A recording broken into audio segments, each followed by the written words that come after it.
Bonjour, bienvenue dans cette vidéo support du cours sur le hamza. En fonction de sa position dans le mot, le hamza s'écrira seul ou à l'aide d'une lettre support. En position initiale, le hamza s'écrit toujours à l'aide d'un alif support.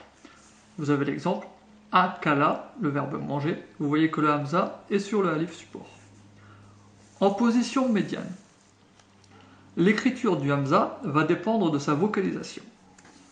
S'il est vocalisé par un kasra, donc le son i, sa lettre support sera le ya. Vous voyez qu'il n'y a pas les deux points. L'exemple, conducteur, sa'iq. Vous voyez qu'il y a le support avec le hamza. S'il est vocalisé par un damma, le son ou, la lettre support est le waw. Shu'un, les affaires. Vous voyez que le hamza est supporté par un waw. S'il est vocalisé par un fatha, donc le son A, la lettre support est le alif. Par exemple, le verbe être bouleversé, ja'asha. Vous voyez le hamza supporté par le alif. Alors il y a une exception.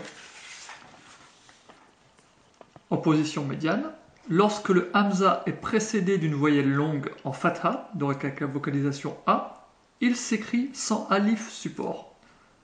Pour exemple, commencement. Bada'at, vous voyez qu'il y a une voyelle longue avant le hamza, donc il n'a pas de alif support, il y en a déjà un devant, et il s'écrit directement sur la ligne.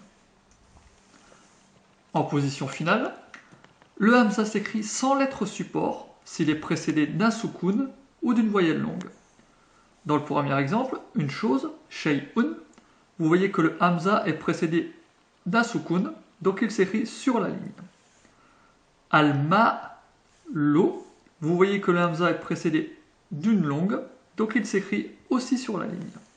Dans tous les autres cas, en position finale, il suit les règles de la position médiane. Par exemple, commencer, bada'a. Vous voyez que le support est le alif.